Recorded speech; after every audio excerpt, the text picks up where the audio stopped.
साल 1991 इस वक्त देश भर में अयोध्या श्री राम जन्मभूमि पर मंदिर बनाने के लिए आंदोलन चल रहा है और वो भी अपनी चरम सीमा पर।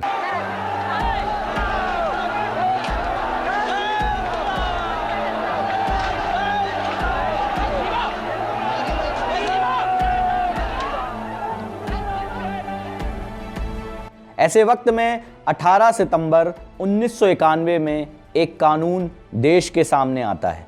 ये कानून ज्ञानवापी मस्जिद और मथुरा की शाही ईदगाह समेत देश के सभी धार्मिक स्थलों पर लागू होता है।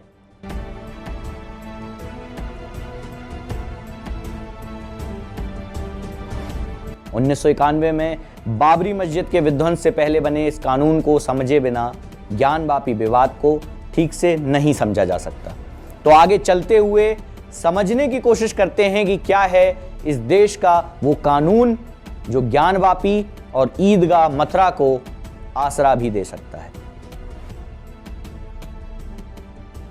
नमस्कार, मेरा नाम है प्रशांत कौशिक और आप देख रहे हैं नजर टुडे।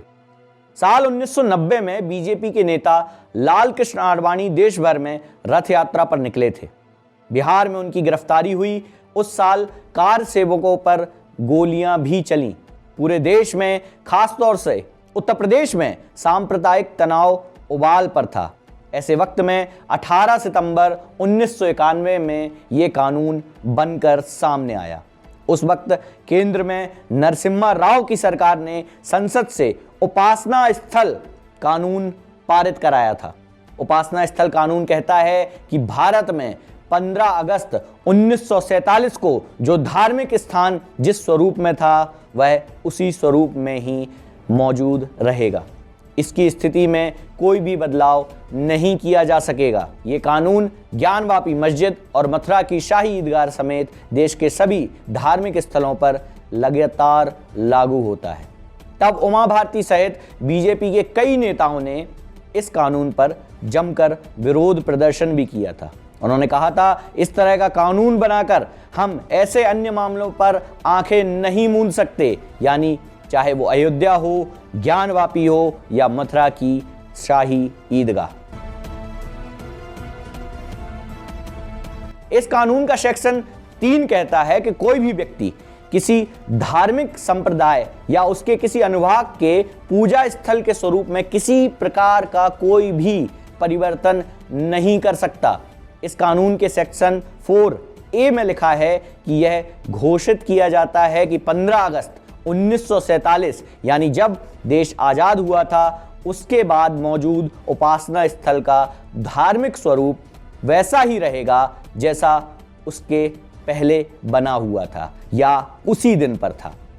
इस कानून के सेक्शन 4B में लिखा है कि यदि इस अधिनियम के लागू होने पर 15 अगस्त 1947 को मौजूद किसी उपासना स्थल के धार्मिक स्वरूप में परिवर्तन के बारे में कोई वाद, अपील या अन्य कार्यवाही किसी न्यायालय, अधिकरण या प्राधिकरण के समक्ष लंबित है तो वह रद्द हो जाएगी और ऐसे किसी मामले में कोई भी वाद, अपील या अन्य कार्यवाही दोबारा से किसी न्यायालय, अधिकरण या प्राधिकरण के समक्ष शुरू नहीं होगी।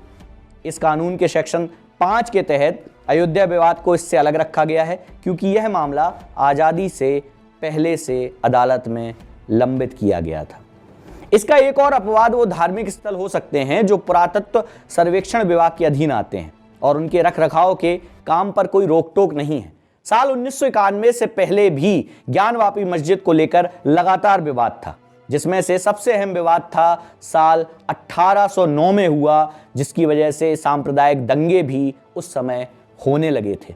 साल 1991 में उपासना स्थल कानून के बनने के बाद इस मस्जिद में सर्वे के लिए अदालत में याचिका दायर की गई। इस मुकदमे के दाखिल होने के कुछ दिनों बाद ही ज्ञानवापी मस्जिद प्रबंधन कमेटी ने उपासना स्थल कानून 1991 यानी 1991 का हवाला देकर सर्वे के आवेदन को रद्द करने की मांग की थी। इलाहाबाद हाईकोर्ट ने सन 1993 में स्टे लगाकर यथास्थिति कायम करने का आदेश भी दिया था। फिर 2017 में हरिहर पांडे दोबारा से वाराणसी सिविल कोर्ट पहुंचे।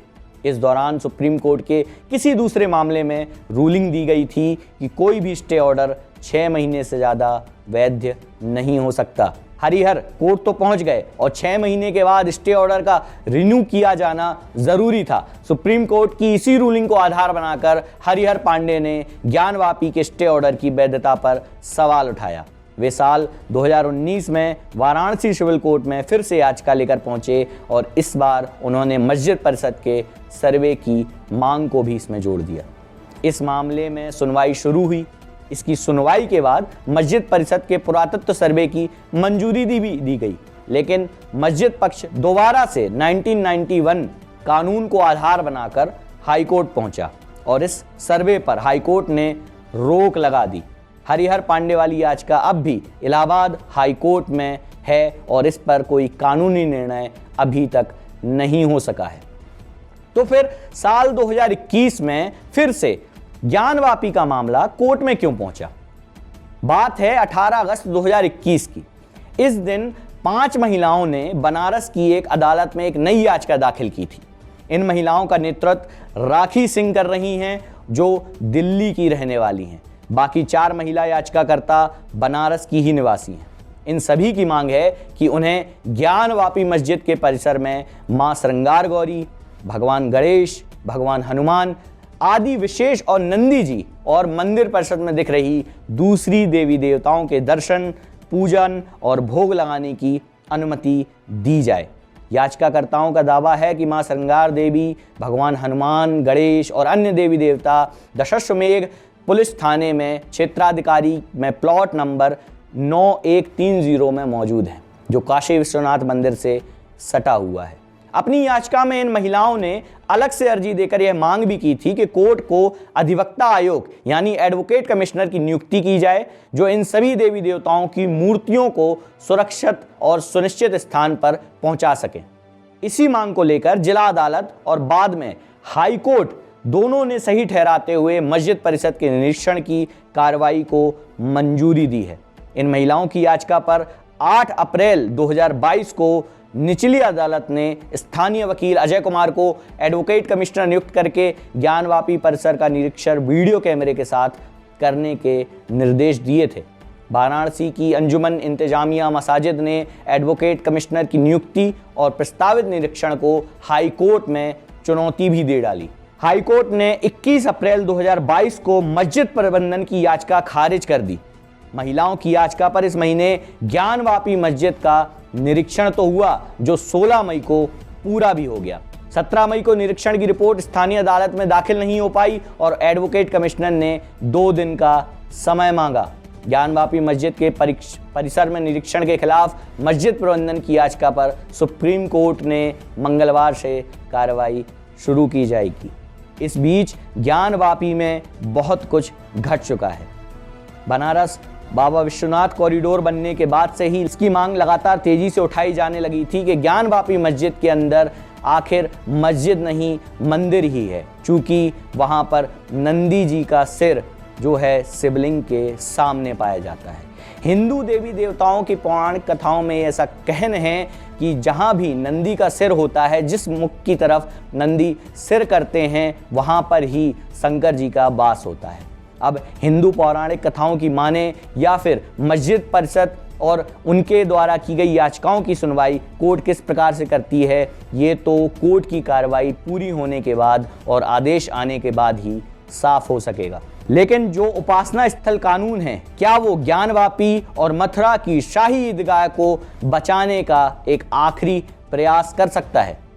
ये बहुत ही दिलचस्प बात होगी कि इस देश में बने हुए कानूनों के खिलाफ भी फिर से लोग कोर्ट में पहुंच गए हैं। उन कानूनों का उल्लंघन भी लगातार इस देश में होता रहा है, लेकिन कोर्ट हमारे यहाँ पर सर्वोपरि होता है और जो भी वो फैसला अदालतें देती हैं उनको सभी, चाहे वो हिंदू पक्ष हो, मुस्लिम पक्ष हो, मानना ज़रूरी है। एडवोकेट कमिश्नर को भी हटा दिया गया। उसके बाद ज्ञानवापी में शिवलिंग मिलने का दावा भी हिंदू पक्ष ने किया, तो वहीं दूसरी ओर मुस्लिम पक्ष का कहना है कि ये शिवलिंग नहीं फव्वारा है। हिंदू पक्ष ने वाद विवाद को आगे बढ़ाया और कहा फव्वारा है तो पानी निकाल कर दिखाइए।